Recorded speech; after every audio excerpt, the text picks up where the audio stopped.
شروع کرتا ہوں اللہ کے وبرکت نام سے جو نہایت رحم کرنے والا ہے۔ آپ نے اکثر سنا ہوگا خنزیر کا نام لینے سے انسان کی زبان ناپاک ہو جاتی ہے اور مسلمان سے 40 دن کے لیے ایمان دور ہو جاتا ہے۔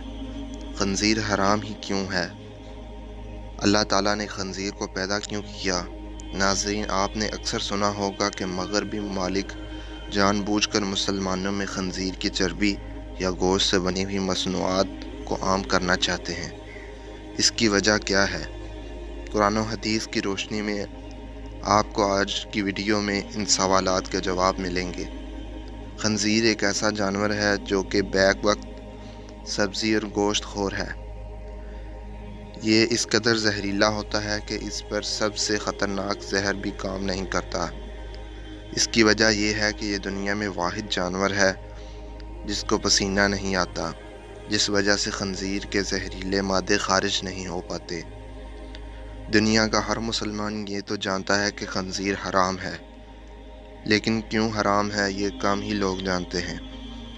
اللہ پاک قرآن میں فرماتا ہے، آپ فرما دیں کہ میری طرف سے جو وحی بھیجی گئی ہے اس میں تو میں کسی کھانے پر جس میں وہ کھاتا ہو حرام نہیں پاتا، سوائے اس کے جو مردار ہو یا بہتا ہوا خون ہو یا سور کا گوشت ہو، کیونکہ ناپاک ہے، یا نافرمانی کا جانور جس پر ذبح کرتے وقت غیر اللہ کا نام بلند کیا گیا ہو۔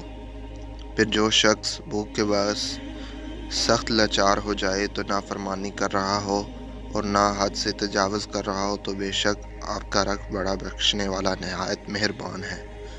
اس آیت کے علاوہ سورہ معاہدہ کی آیت نمبر 3، سورہ بقرہ کی آیت نمبر 173 اور سورہ نحل کی آیت نمبر 115 میں بھی خنزیر کا گوشت کھانا اللہ پاک نے سختی سے منع فرمایا ہے۔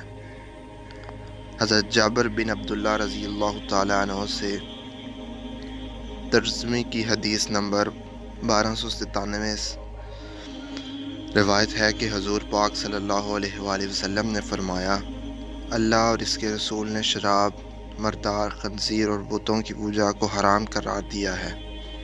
حضرت جابر کہتے ہیں کہ میں نے پوچھا کہ مردار کی چربی جو کہ کشتیوں پر ملی جاتی ہے یا چمڑے پر لگائی جاتی ہے، اس کا کیا حکم ہے؟ حضور صلی اللہ علیہ وسلم نے فرمایا، وہ بھی حرام ہے۔ اب سوال یہ پیدا ہوتا ہے کہ خنزیر حرام کیوں کیا گیا ہے؟ اللہ پاک نے اس کی وجہ قرآن کریم کی سورہ انعام کی آیت نمبر 145 میں یہ بیان کی ہے کہ خنزیر ناپاک ہے۔ آئیے اب آپ کو خنزیر کے خباثت اور ناپاکی کی وجہ بتاتے ہیں۔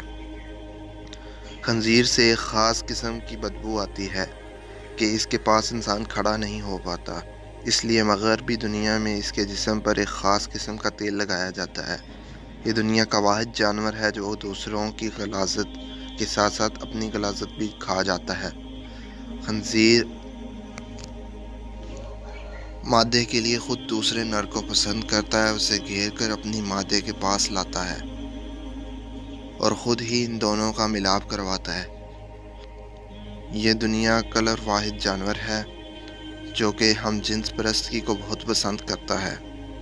انہی عادات اور خصلتوں کی وجہ سے خنزیر کو قرآن پاک میں ناپاک کو کہہ کر پکارا گیا ہے، اور یہی وجہ ہے کہ آج خنزیر کو کھانے والوں میں خنزیر کی ہی یہ سب ناپاک عادتیں عام ہو چکی ہیں۔ اس لیے قرآن و حدیث میں خنزیر سے کسی بھی قسم کا فائدہ اٹھانے سے منع کیا گیا ہے۔ روایات میں موجود ہے کہ یہ کسی بھی نبی کی امت کے لیے حلال نہیں کیا گیا۔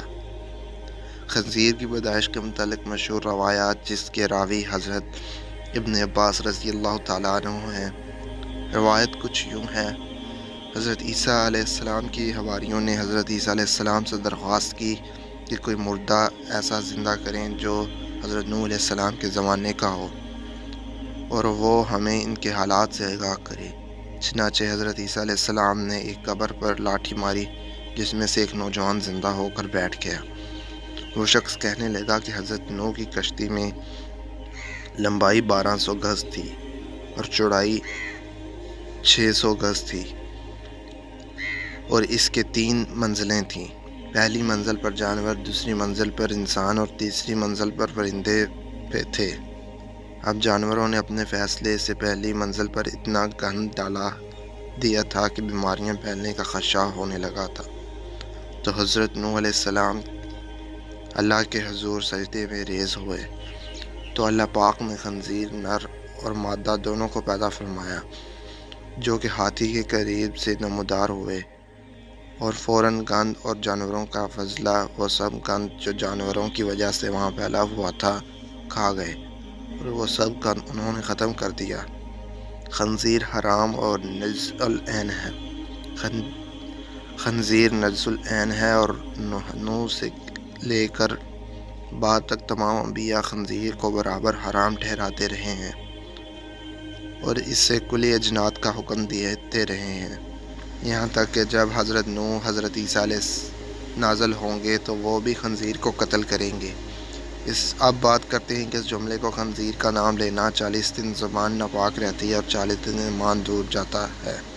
آپ کو بتاتے چلے کہ ایسی کوئی بھی روایت یا حدیث موجود نہیں ہے، یہ بالکل فاسد ہے۔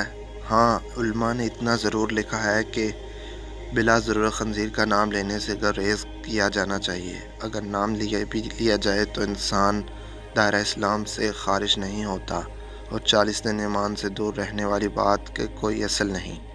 جدید سائنس نے بھی خنزیر کے گوشت پر تحقیق کے بعد اسے انسانی جسم کے لیے مؤثر قرار دیا ہے۔ دوستو، یہ بات ذہن میں رکھیں کہ آدم علیہ السلام کو جنت سے صرف اسی وجہ سے نکالا گیا کہ انہوں نے اللہ تعالیٰ کی طرف سے منع کردہ درخت کا پھل کھایا تھا۔ ہمیں اس درخت کی حرمت کے متعلق کوئی وجہ معلوم نہیں، اور نہ ہی آدم علیہ السلام کو اس درخت سے ممانعت کی وجہ معلوم کرنے کی کوئی ضرورت تھی، بلکہ اللہ تعالیٰ کا منع کر دینا ہی ان کے لیے کافی تھا۔ بالکل اسی طرح ہمارے لیے اور دیگر تمام مومنوں کے لیے اتنا ہی کافی ہے کہ اللہ تعالیٰ نے خنزیر کو حرام کر دیا ہے۔